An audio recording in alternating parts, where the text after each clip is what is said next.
people know us now. People know what to expect. Now we gotta take it to another level. Look, city till I die, say hi to the bad fella. Hella smooth with the flow, so grab your umbrella. Yeah, we make it rain, bring the pain, things are changing.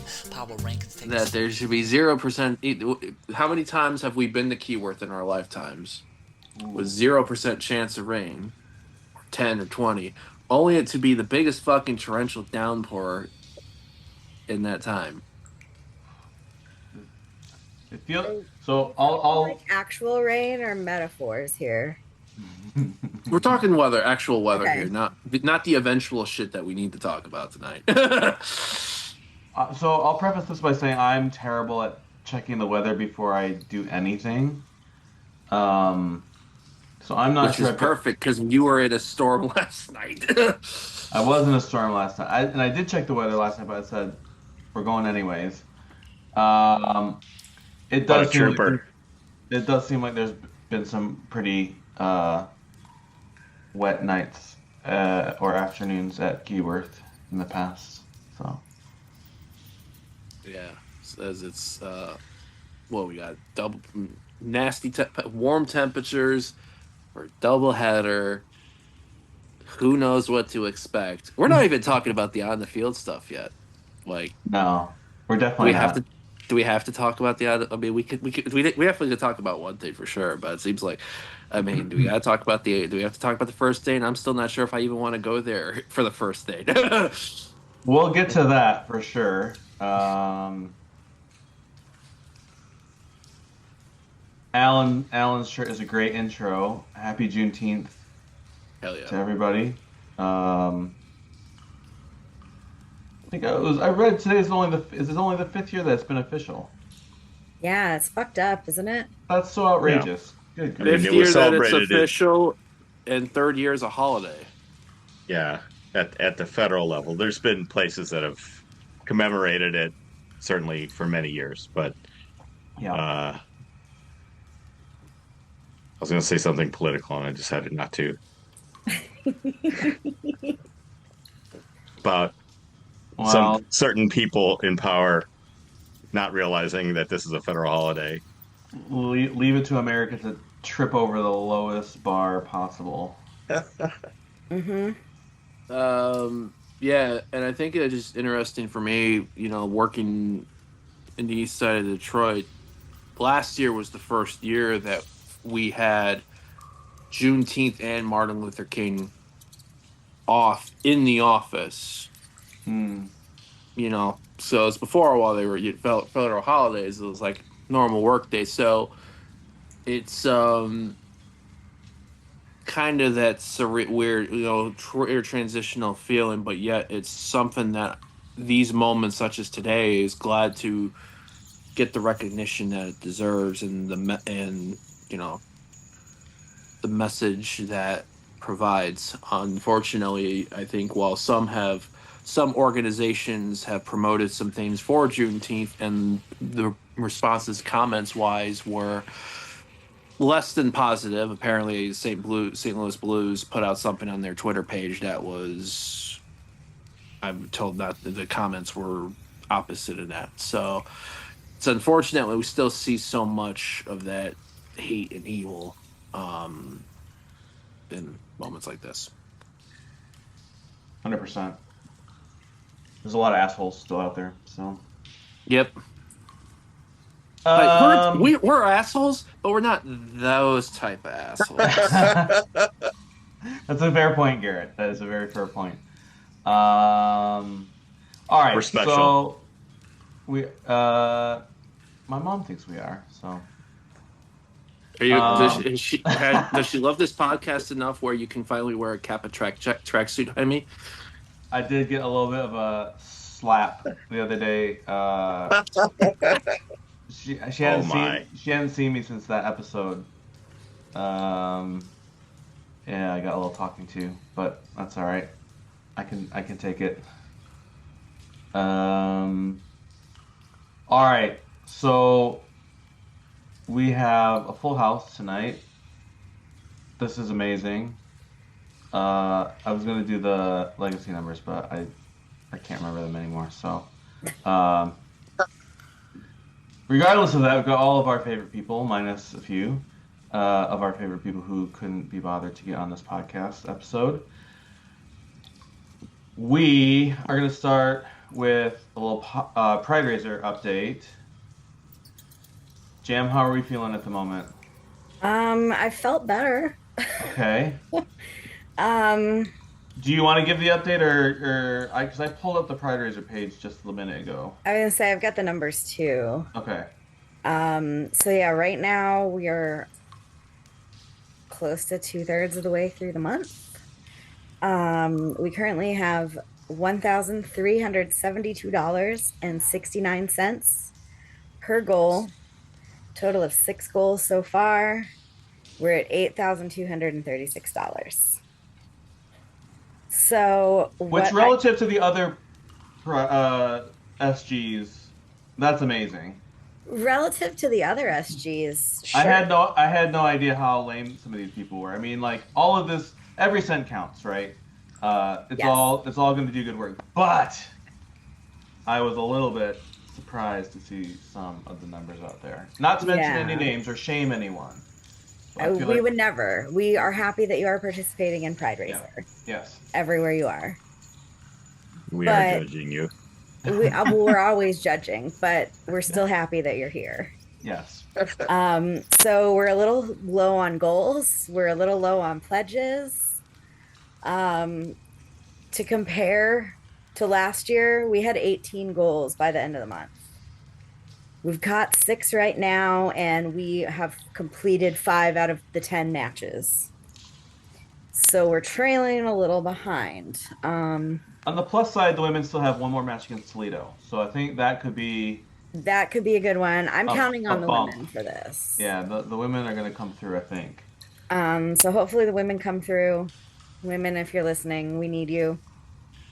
And everyone else that is listening, we need you. And it truly is a case of every little bit counts. I mean, this is not one of those fundraisers where I think people need to feel obligated to do $5, $10, $20, $50 per goal. Like if you can do $1, $2, like if everybody were to do $1 per goal, and with where we're tracking, I mean, realistically, at the end of the month, you're maybe looking at a $15 to $20 donation, hopefully more, but it's like that $20 matters. You don't have to do something crazy if everybody just does a little bit. And this is a group effort. You know, this is completely supporter started. While we have the support of the front office, thankfully, here in Detroit, this is our baby. So we want to do better than every other supporters group in the country, which we will. But we want to compete with ourselves as well. I mean, we had a record year last year, and I hope that we can get that again. Records are meant to be broken, people. Yes. Now, correct me if I'm wrong. You can also update your pledge. You can update your pledge at any point in time during the month, up until you make your donation. So that is another thing I will tell people is if you're planning on upping your donation at the end of this, log in and update your pledge before you click the link in the donate email that you get at the end of the month. Because once you have clicked that button, you can no longer edit your pledge amount. You can donate any amount that you want.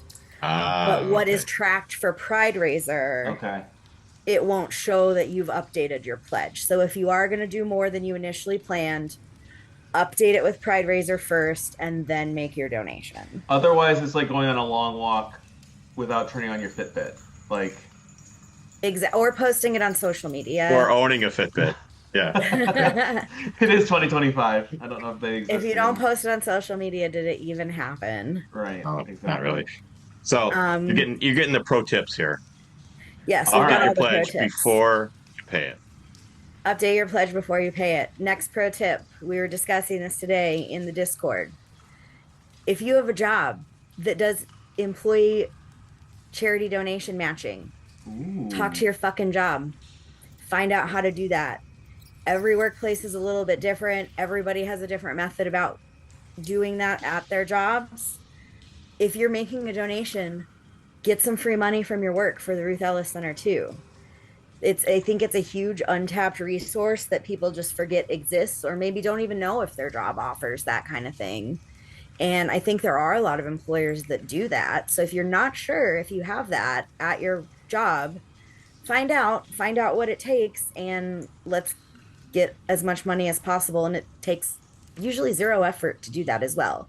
You may have to fill out a form and get it signed or something like that, but most workplaces make it really easy to use their money for charity.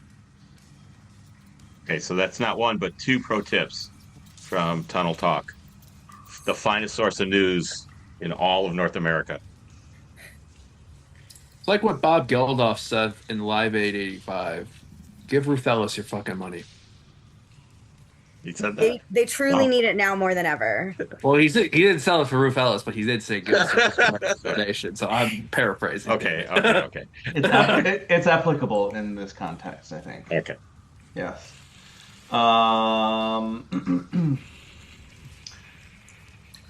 In that same vein, Pride kits were released today. Ooh, yeah. Anyone have thoughts on? So it's a black kit. It's got the pink triangle. Is that who's got the like Cliff Notes version of what the pink triangle stands for? You want how long of the too long didn't read it version do you want?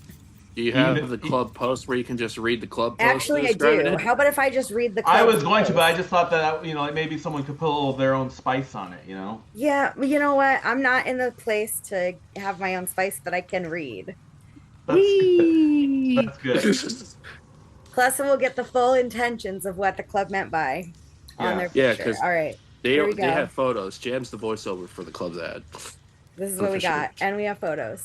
Ooh, it's so pretty. It's sharp. It's really sharp. It's so sexy. Yeah, it's really good. Mm-hmm. So basically, 4 decades ago, the stark imagery of a pink triangle on a black background emerged as one of the most powerful symbols in modern activism history.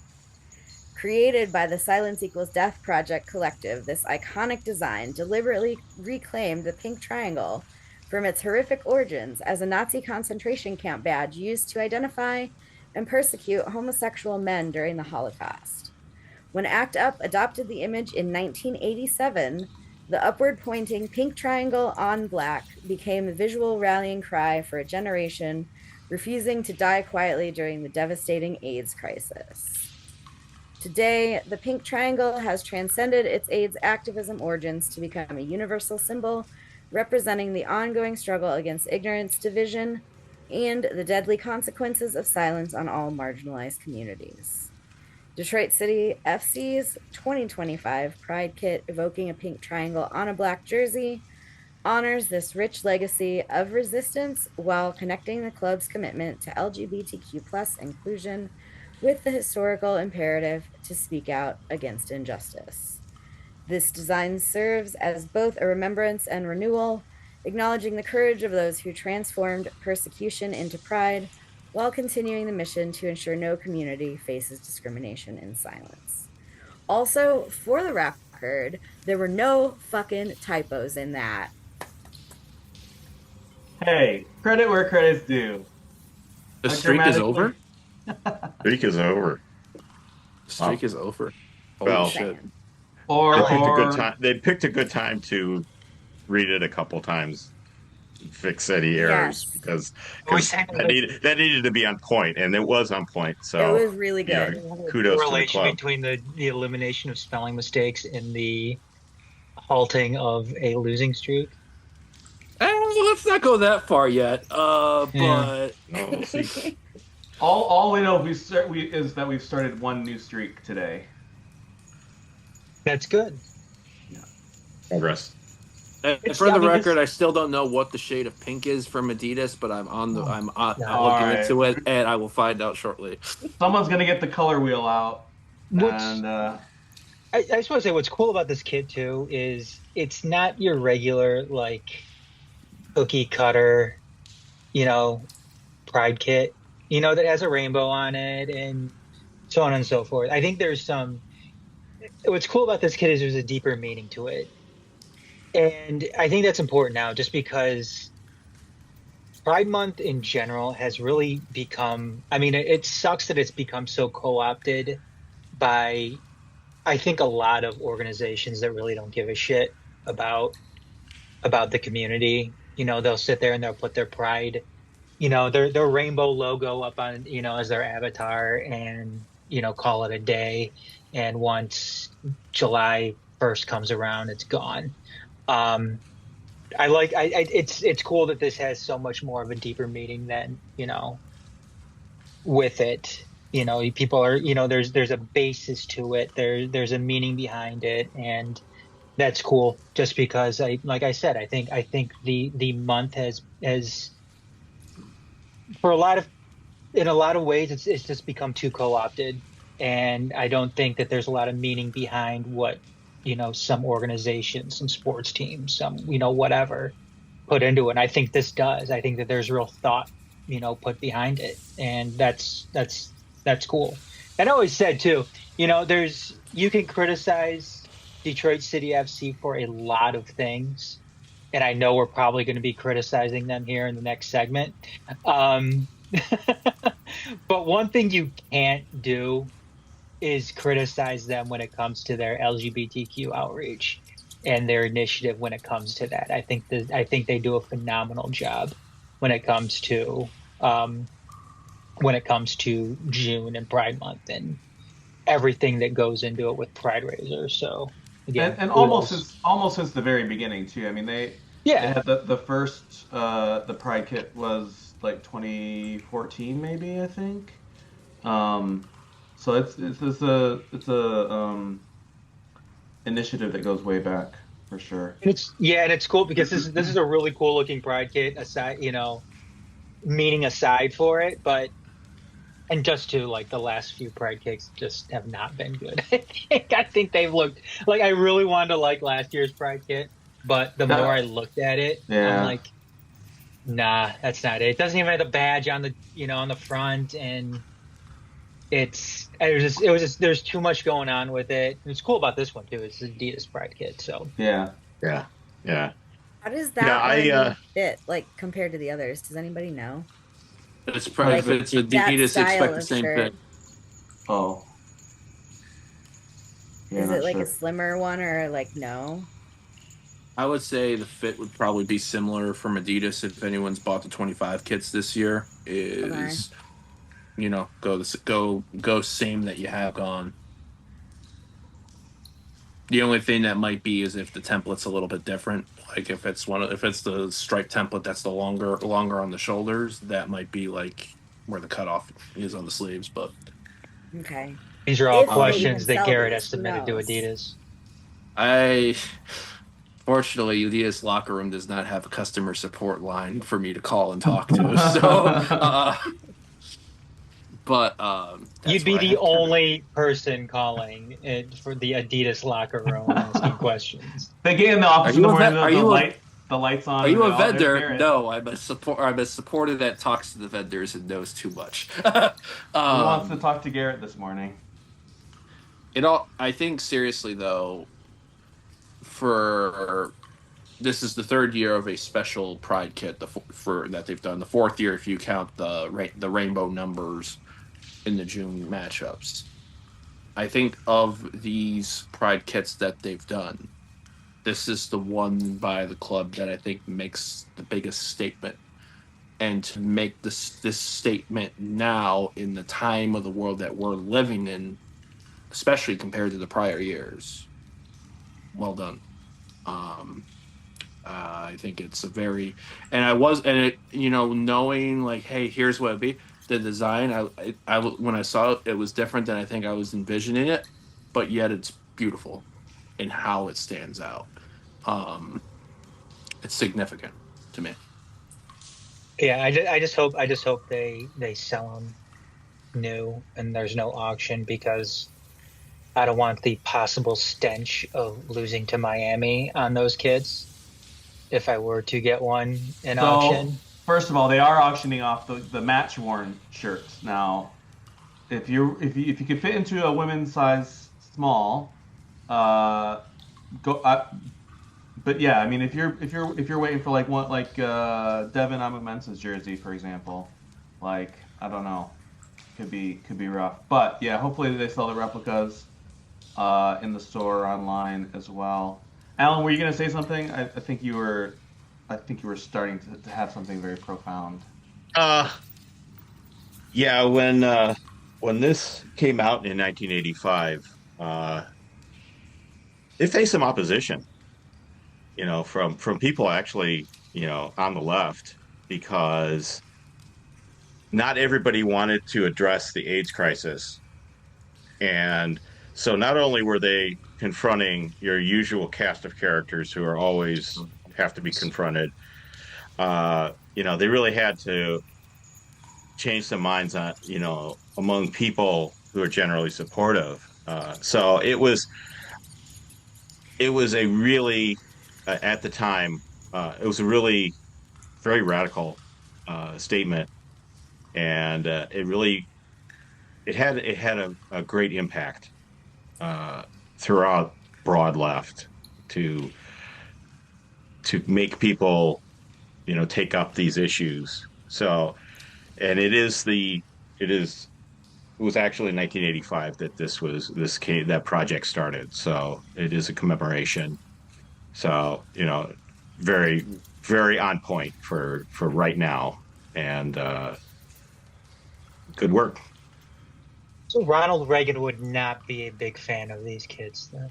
No, he'd be writing a letter to Sean Mann about like, Baby Sean Man. can we leave this? Can we focus on sports and not other stuff?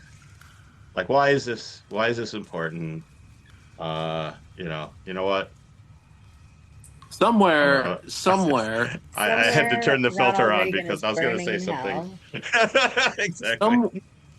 somewhere, a gentleman we've known as named Sean Novak just heard Alan's words about something in sports, and may burstle his way into then words that he said that then went on to a T-shirt a few years ago, and then have it be explained to him by somebody new. Who's Sean Novak? I said those words. Shut up.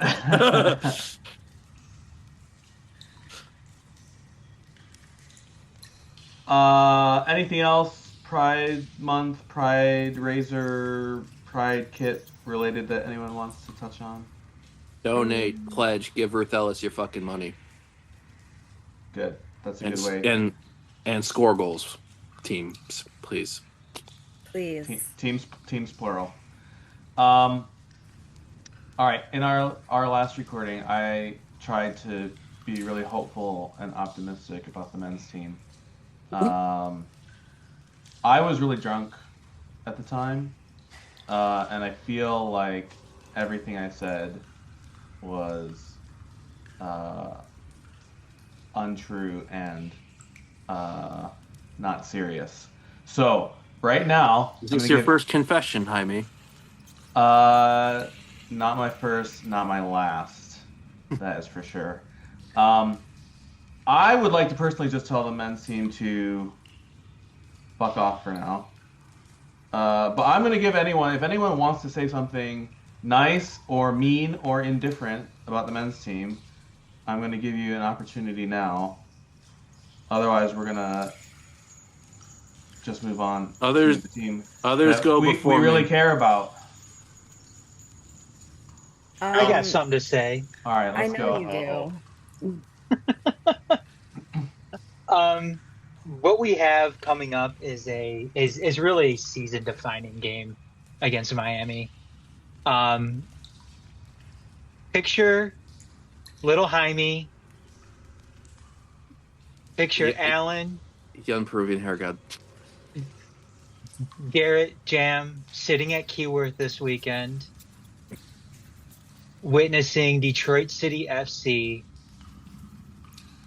lose to Miami, who had a historically bad season last year, and really aren't good this year either. I mean, given what they did last year, I mean that was ground level for them. The only way you can go is up, right? I mean, that's like 2024 Chicago White Sox bad. Yeah, Chicago's better this year, but they were such dog shit last year. And imagine if Detroit City loses this game, because it's obviously within the realm of possibility, because leading up to this Saturday's match,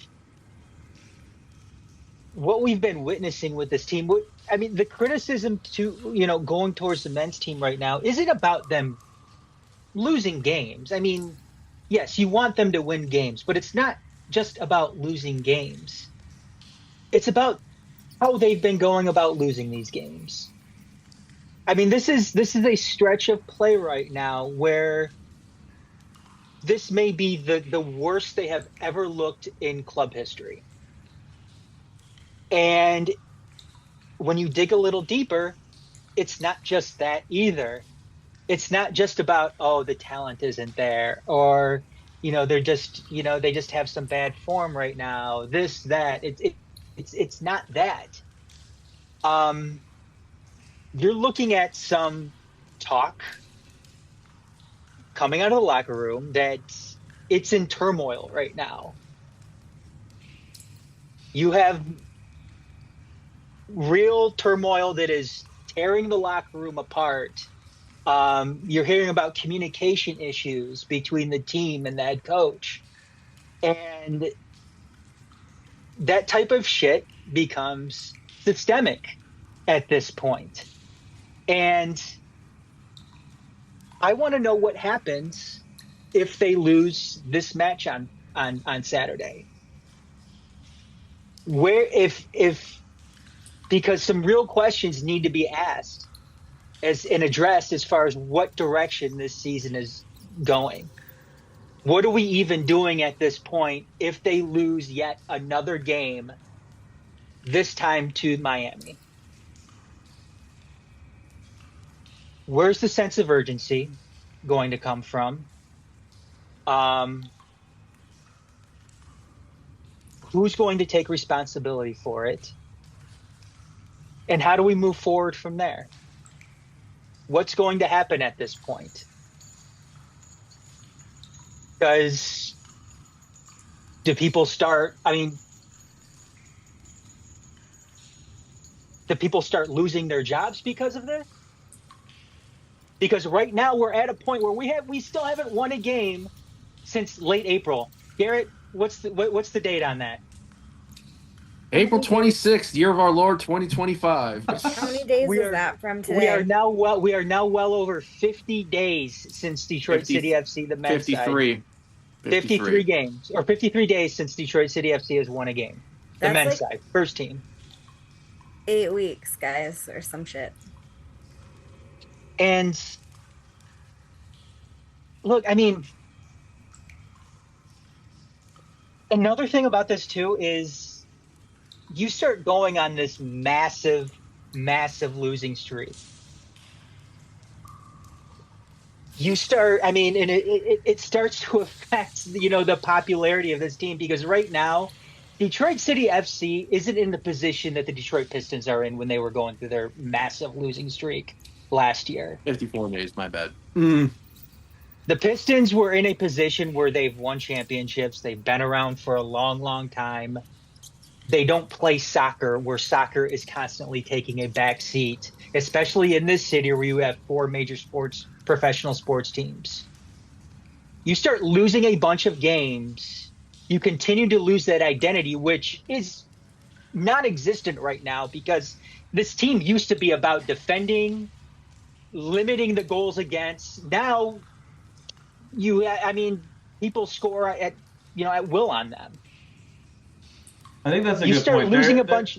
They don't have anything that they can hang their hat on anymore. No, nothing at all. This team has completely lost who they were over the past 5 years. It's completely gone at this point.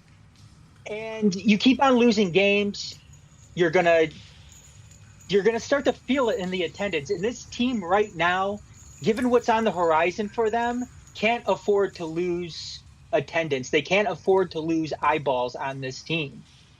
You start to lose eyeballs, you start to get into a streak of losing and futility, then who knows what comes after that. So I mean that's why I want to see a sense of urgency with this season right now because like I said, it's not just about losing. There are so many other factors that are intertwined in this right now that needs to be addressed. And I hope they are going to be addressed. Um, because again, last week, yeah, it looked better, if you can say that. But the week before that against Pittsburgh, you're talking about rock fucking bottom with that performance. And I don't know. It sucks to look at it like that, but can anybody here honestly say that, the way things are going right now, with who's in charge, how things are being run, that anything's going to get any better based on everything that we've heard with this team right now, based on what's happening supposedly in the locker room, based on how they've been playing? Can anybody honestly say that this is going to get better this season if they keep on going about, if they keep on going business as usual? No, last time I was just disappointed and not mad, and now I'm both. Sorry. Not in you, usually. Well, I the think good news they is oh, go ahead.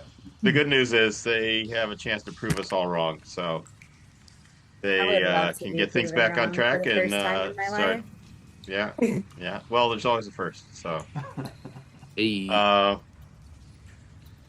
I mean, it's against Miami, who just beat Charleston and is 1 point behind us in the table.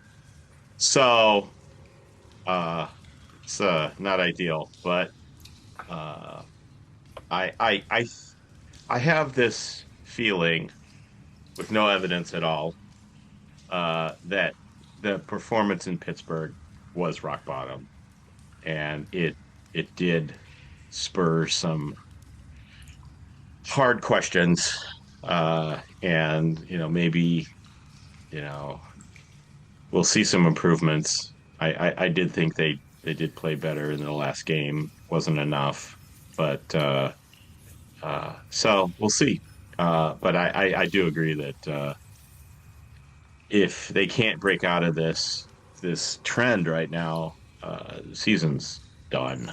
So and that would require a whole range of things to happen, you know, both in the sporting staff and on the squad. So I hope it doesn't come to that, but the time is now to put things right. I think Adam said it best, and I think a cool hand Luke. What we have here is failure to communicate. 54 days now to confirm. It'll be 56 on Saturday. And honestly, we're going into this matchup in fifth place, but we could potentially end up in eighth or ninth if we don't win Miami, because we got Rhode Island 2 points behind us hosting Sacramento. Riverhounds play Tampa. Indy can jump us potentially too, depending on how the tiebreakers work. In theory, yeah, Miami are going to be short rested. They played last night against Charleston. But if it's compared to what we have seen form wise these last 8 or so weeks, that ain't going to fucking matter.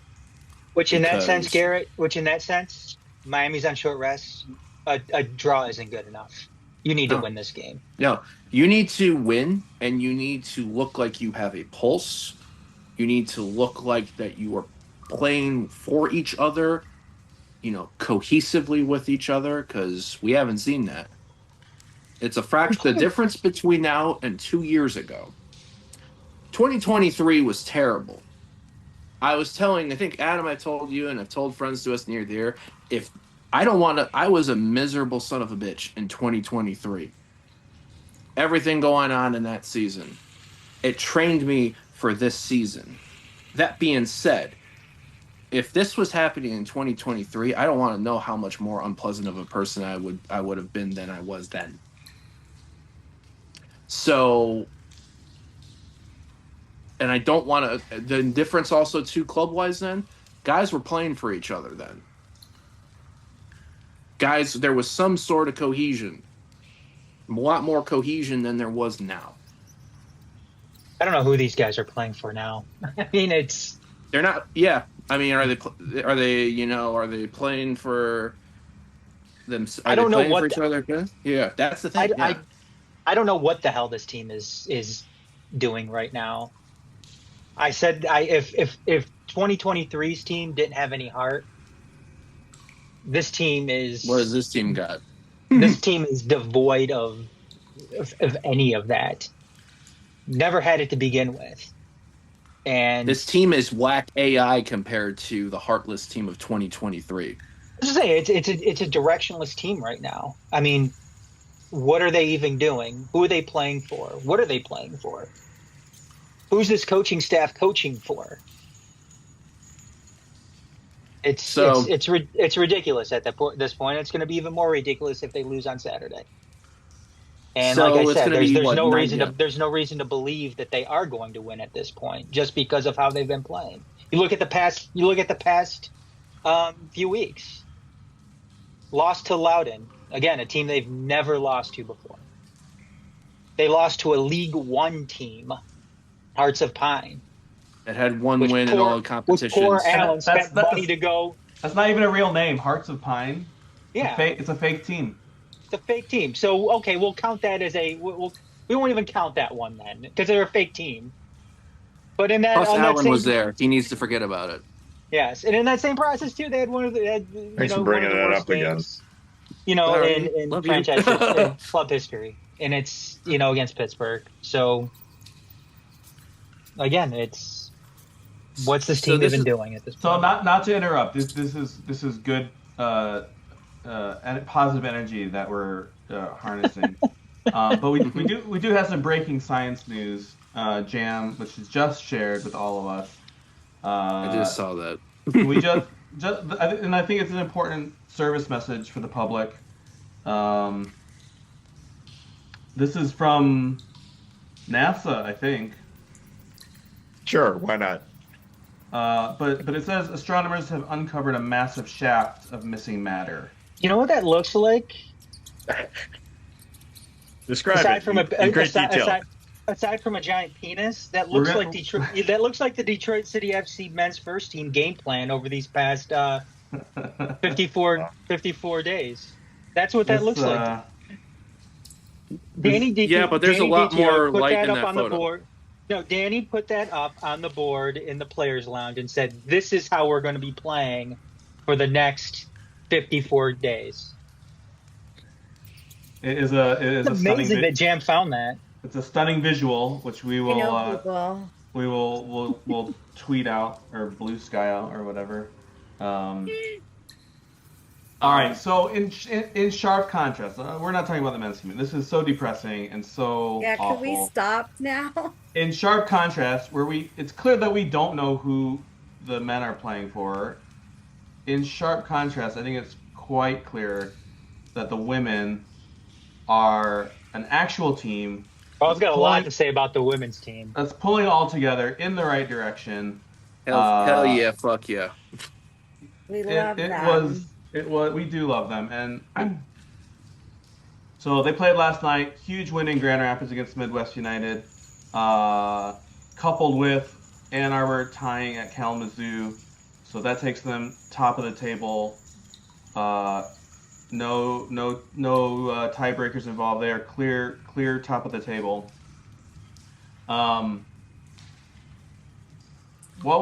Did anyone see Sophia Romine's quote today?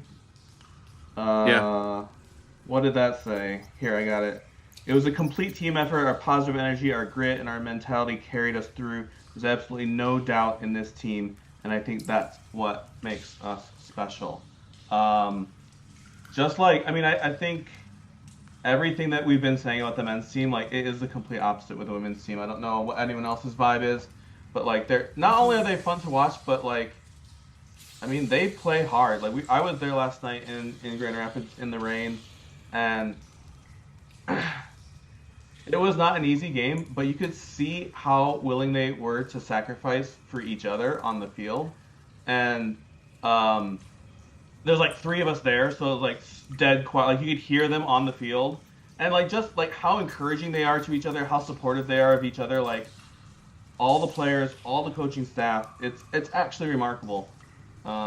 So I've got a few maybe talking points, but anyone wants to just like sing the praises of the women's team, that would be most welcome.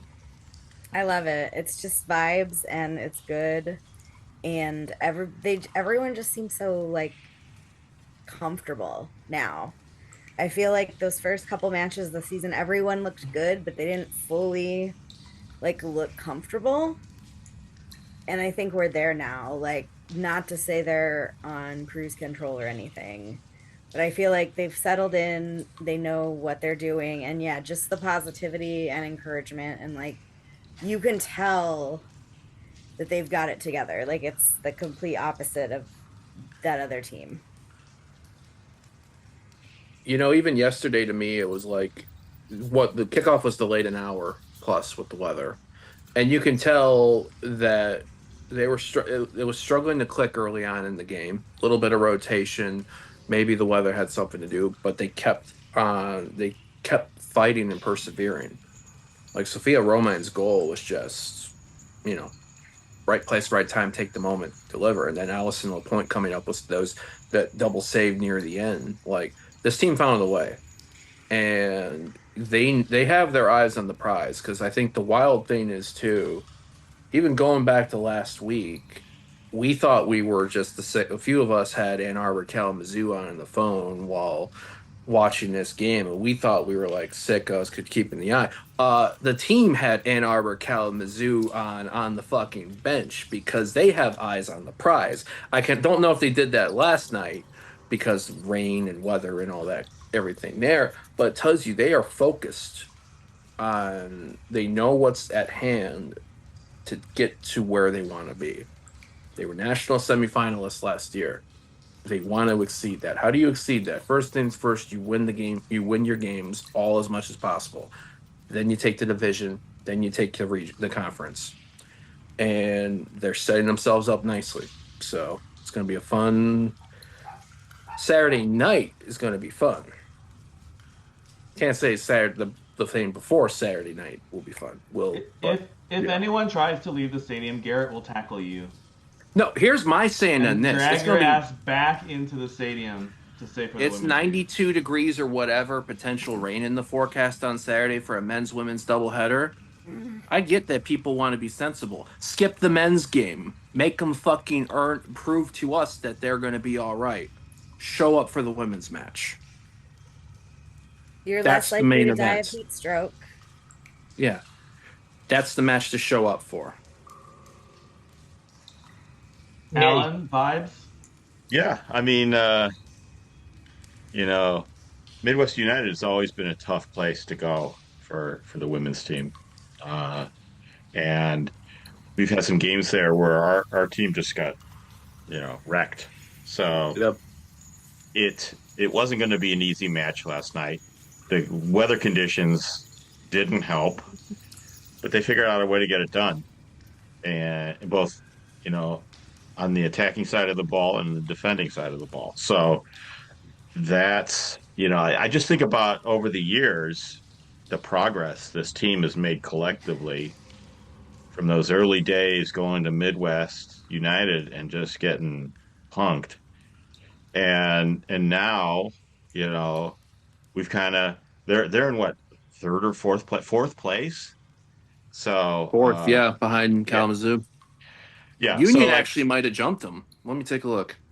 yeah, so basically there's three teams still fighting for first place. Three teams who's they're playing for fun now, but they can still have an impact on the results. So that they're important games still. Not the least of which is our game against Toledo in Toledo. We pretty much have to run the schedule to make sure we get it done. But uh, it's just it's great to see, and it wasn't a great start to the season. This tiny short season that we have 10 games, which is such a minuscule amount, but they've achieved so much. From week 2 and 3 to this point, it's just remarkable. The talent that is assembled, it's really remarkable. Midwest is now in go ahead. 5th in the division behind Union on points. Wow. I'm going to ask Adam because, he's just got done calling for Danny Dichio's head, saying that What's old is new again. I'm not calling for anybody's head. I'm asking, I mean, what do you do with a head? He's just asking a question, guys. He's basically said if Detroit loses to Miami, Dichio should just go back to England, not even show his face ever again in the state of Michigan. And insert Jaime as the new That's verbatim. men's first team head coach. That's Karen USO if that's the case. Jaime will be openly lobbying with Red to be the new men's first team head coach. I'm gonna sabotage Red and take the job for myself. Hey, Red, whatever you do, don't be checking this bit of the podcast out. Adam, what about Dave Dwahey?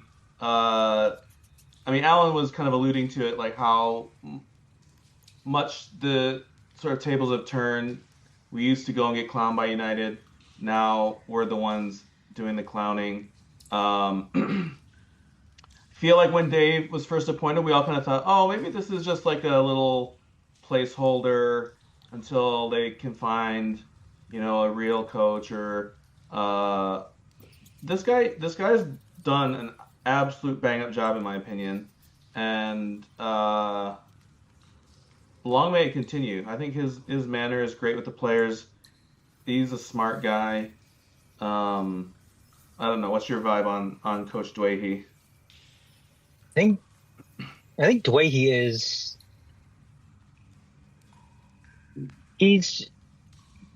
This coaching staff in general is a coaching staff that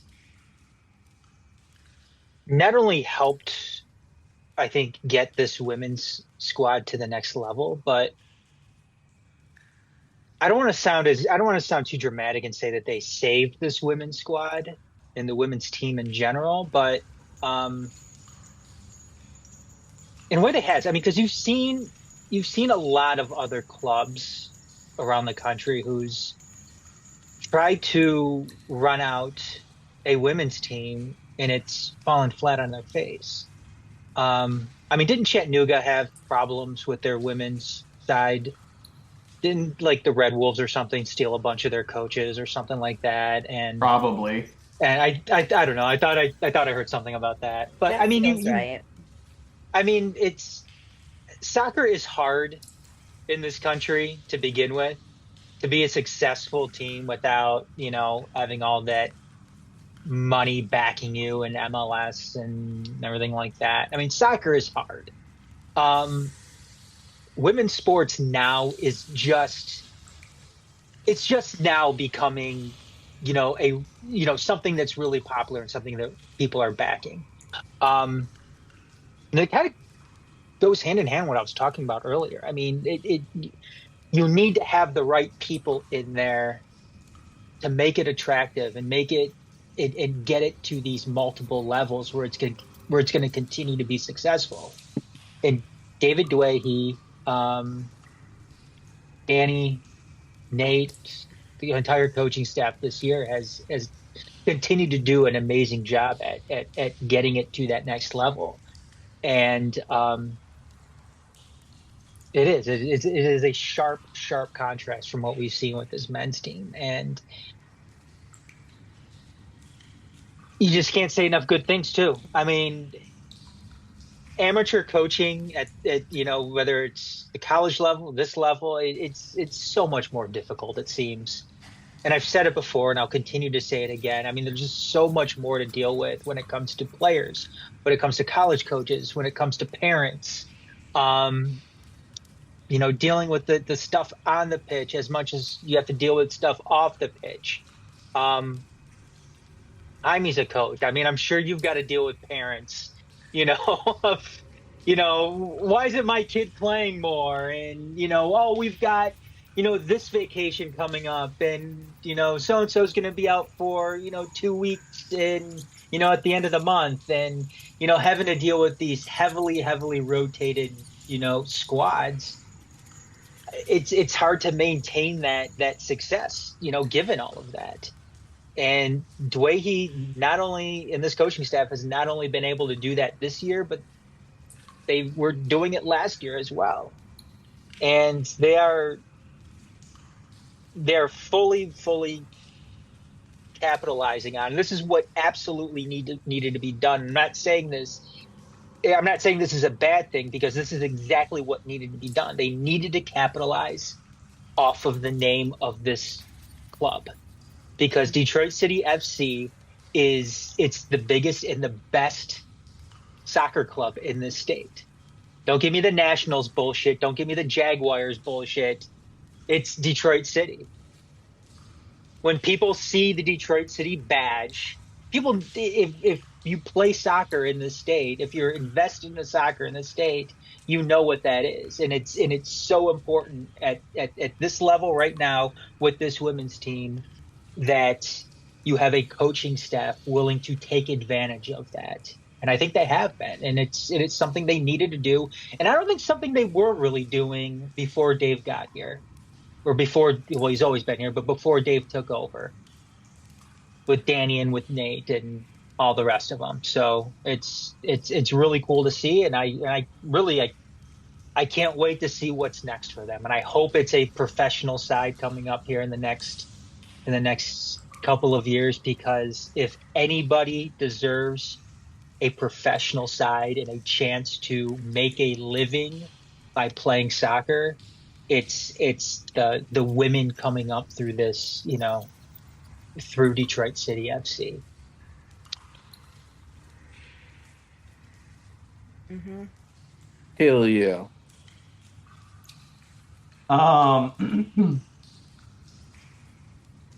One thing that occurred to me, and I don't know if anyone else, not to like crush the vibe, but is anyone concerned that the squad is a little thin? Because we've got like 100,000 names on the God, USL I mean, why are you roster. so pessimistic all the time? But it was like some of the subs last night. Like we were definitely, probably it was like some last resort on the subs bench. Well, we already knew that we were going to be without Kate yesterday, because Kate Childers, because she had to go to Minnesota, but she should be back for this match on Saturday. So Hate Minnesota. That's I hate a everything about Minnesota. That's a midfield. No, we got Sophia Romine for that. So that's everything. But that should be one of the issues, because that's a midfield thing there for sure. Sure. Is there anything good about Minnesota? There's nothing. See, you see how long it's taking you to think about it? There's nothing good about Minnesota. My namesake, Jesse the Body, was once governor there. Okay, fair. But you've got the Vikings, you've got the Gophers, you've got the Twins. Good pro wrestling through the years came through Minnesota, through the state of Minnesota. Shut up, Garrett. The Mall of America. Mall of America sucks. That place is Mall of America whack. Can't believe this slander. Sean Man of Husker Du and Prince. Sean Man was influenced by the meat raffles of Minnesota when he used to do them on Wednesdays at the clubhouse when that first Everybody opened. loves a good meat raffle. Hey, I'll tell you another thing. Is that the title of this episode now? You got it. Everyone loves a. That will have the audience. Space Chefs and meat raffles. I was gonna say it's between that and the massive shafts in space. Space shafts and meat raffles. So we got the episode graphic and the title, all thanks to Jam. So no one's concerned Yeah. about the squad size. That's good. No, I mean, realistically, though, I mean, is it possible it was just the fact of it's a weeknight away game that you have to go across the state for and people had shit going on? With shitty weather. Yeah. Well, but that wouldn't have affected the squad selection. Like that would have affected like the number of people that went. But I mean, if people couldn't play or couldn't go because there were other obligations. Sometimes those in that realm too, some of those decisions are a lot shorter to kick off than we've imagined before. Oh yeah, I'm sure. You know, we know there's a big pool. There's lots of players practicing, so I would assume that the availability is the question, not the pool. I guess maybe that's the thing. Like, there's a lot of these names that haven't even been in match day squads yet, and like, so I think maybe a different question to ask is: are we too reliant on our top players?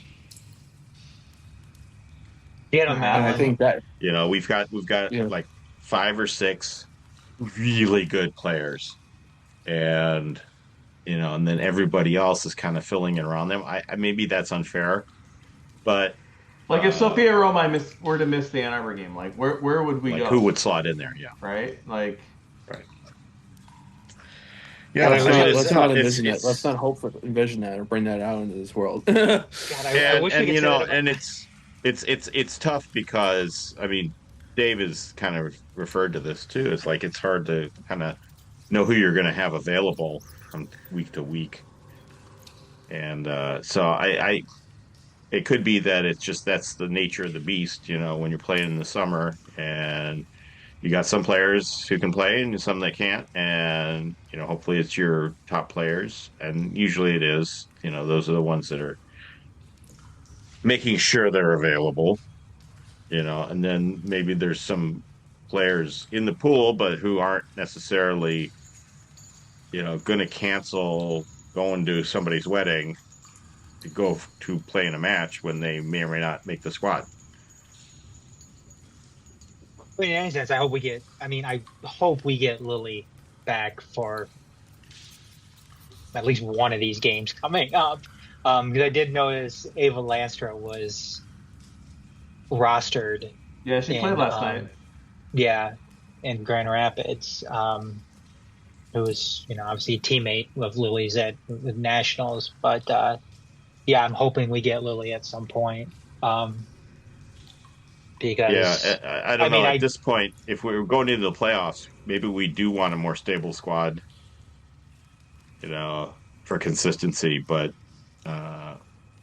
you know, again, you know, this is all questions of availability. yeah, and if you're talking about like we have 5 good players, which I wish we could say that about the men's team, we have 5 good players. But you put Lily in there, I mean, she is one of those top players on the team. And it seems at this point it doesn't matter, you know, how many games she's played with them or not. I mean, she is going to be one of those top players. So I mean, I'm hoping at some point we get to, you know, see her roster. Just because you know, whether she's starting or, you know, coming in as a sub, I think she would be very, very effective. One thing I want to mention too, great tidbit gained from us last night during the match in our chat. The emerald shorts that rolled with the away kit, awesome touch. So that may be the only time we'll see that combination on either men's or women's side. So Do the men wear white shorts Mhm. with the Yep. emeralds? Yeah. There you go. That's what needs to be fixed. They need to wear emerald shorts with the white kids, That'll turn it all around. and then white shorts with the maroon. maroon kids. Or maroon. Wait. Yeah. Yeah. Yeah. Fix everything. We just solved it, guys. Yeah. Great work, everybody. And you Somebody called Danny. put right now. everybody's thoughts together, come up with solutions. Yeah, So, teamwork. teamwork If you makes don't the know, dream. now you know. They're gonna wear fucking white shorts on Saturday, and they're gonna Yeah, win. absolutely. They're gonna beat Miami 4-0, like Jaime's always throwing out there. Let's actually predict the women's score though. Detroit City hosting. Let's predict the men's score too. Let's All not right, all right, let's predict do the both. women's score. Yeah, let's do it. Let's do it. It doesn't All right. matter. We haven't predicted them on any show the past few weeks, and it didn't matter. They still lost. So let's predict it. All right, let's go. Let's do both of them. Jam, Garrett, you.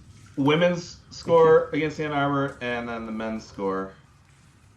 Women are gonna win Let's go. 4-2 against Ann Arbor. Damn. Ooh. Said the women 4-2. Well, women 4-2. And the men are gonna lose 1-2. Okay. Okay. Yeah. Good deal. Alan. The women will win 2-1, and the men will win 2-1. Ooh. Okay. Garrett. Men 1-2 loss. Women 2-0 win. Okay. Good. Adam. Women 2-1 win after falling behind Ooh. 1-0, so 2 unanswered. Reverse the first fixture between the two sides.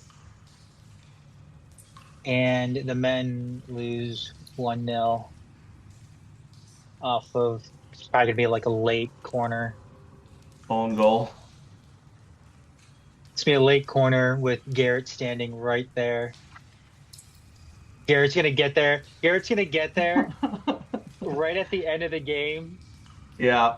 You know, Oh just yeah, 'cause because I can get pizza. I can get the pizza that's in between the doubleheader. Good call. and that's what's gonna happen. And as soon as he gets there, he's gonna have a shitty pieces of Amici's pizza in his hand, and It's not Miami's- shitty when you're hungry. Miami is going to score off of a corner. He's going to make eye contact with Carlos, and Carlos is going to forget to save the goal. Carlos is gonna see this tall, marauding figure, Just like and everything falls away, and just he's these gonna two completely eyeballs distracted. staring at him. And he'll just freeze because he doesn't know what to do. That ball goes right past him. It was either What a that or nightmare. we're gonna That's have a an nightmare own goal, scenario. or it's gonna be like something weird, like an own goal off the shaft or something like that. So Jim looked right up.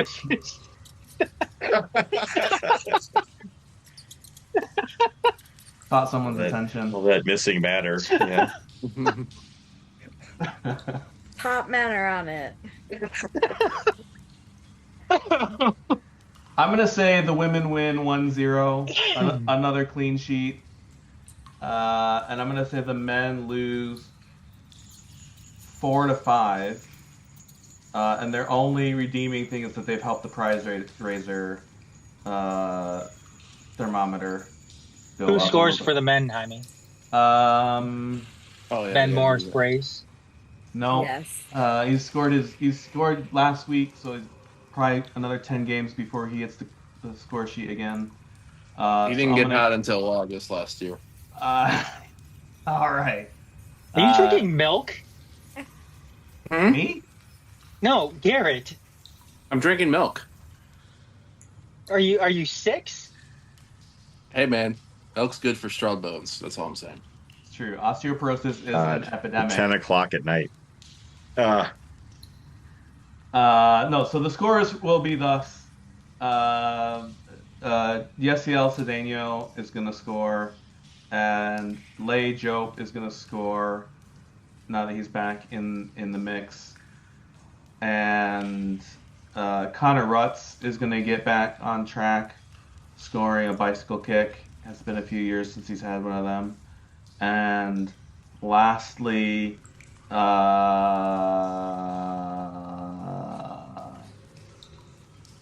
Shane Wheat is going to score. No. I take that back. It's going to be Carlos, whichever one's in goal. It's going to be end of the game. Everyone's going up for a corner. They've thrown the kitchen sink at it. Header into the back corner. Carlos scores the 4. So does Miami score 5 goals? So is it 5-0 Miami, and then Detroit like mounts this comeback to make it close? Yeah, I think it could be that. Yeah, I wouldn't be surprised. Could you imagine us being down 5-0 at halftime? God. Yeah, actually, I could. I don't know. I'd not want to know what the That would not be. That would be an ugly scene.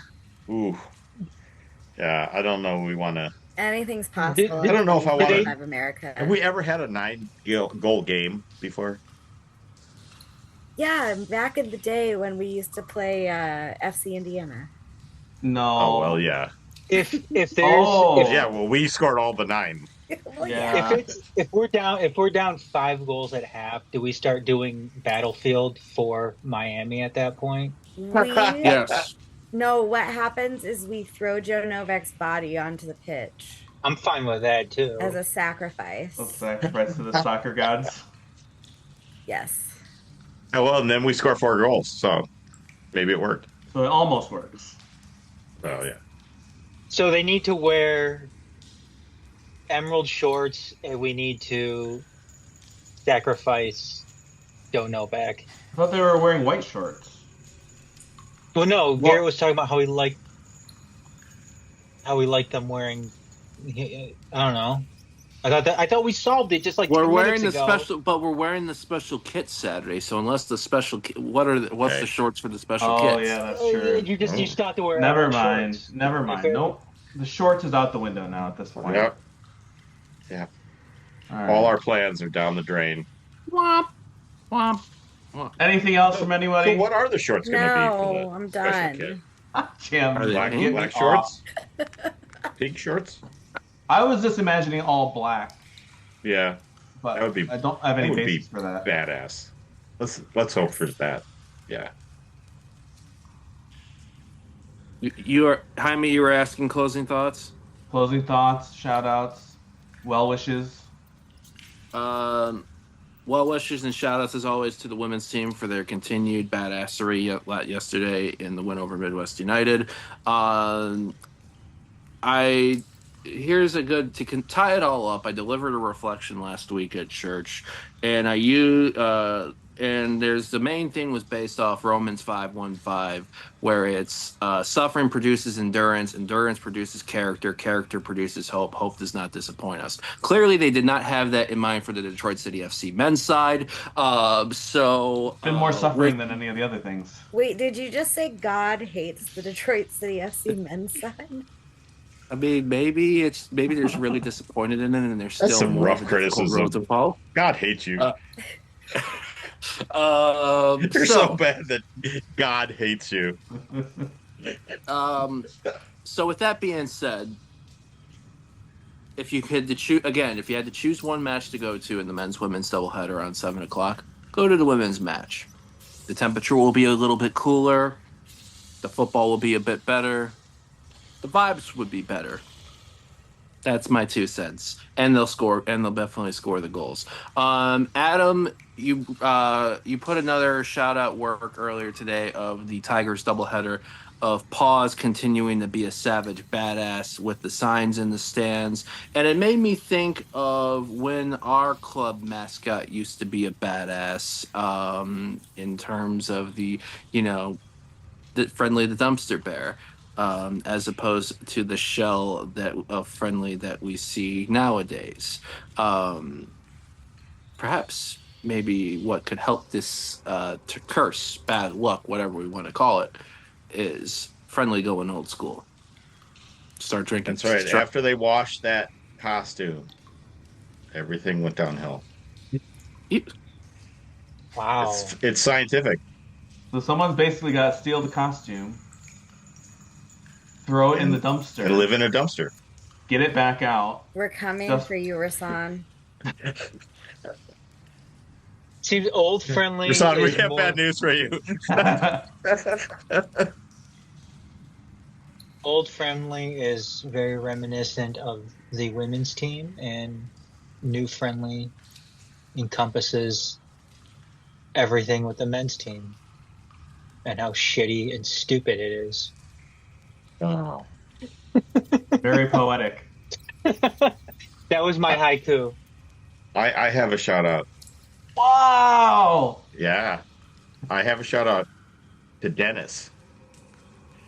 But I didn't write down in my book what it was for, so it's just a shout out to Dennis.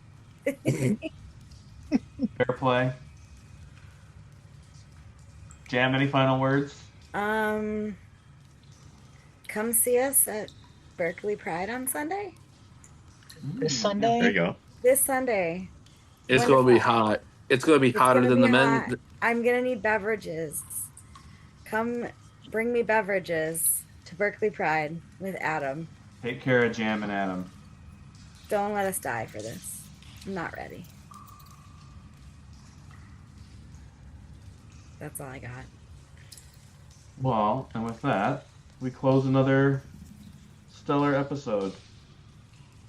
Some people might think, sounded a little mid. Maybe you kind of half-assed it. Not sure how much planning went into it. Well, I have Some to might think we're a little too rough, honest, mean with the words that we've said. You know what? You people are getting your money's worth. Mm-hmm. and I just will add to that. If you don't support the women's team, you're a fucking casual. Good night. We go onward. Oh. City till I die, say hi to the bad guy. Pretty gritty in the key, you see our flag fly. Chin check, cash check, we came to sweep the leg. With all disrespect, the rules will bruise your head. 2012, the scene pop, we came to clean clocks. Your team is dream drop, we gave some mean knocks. Stomping on the count, yeah, we chomping on the bit. Many came and went, but they ain't stopping none of it. Community built, community owned. Roasting foes coast to coast, leave your hope postponed. Spirit of Detroit, lemons the lemonade. Yemen and Bangladesh make a stronger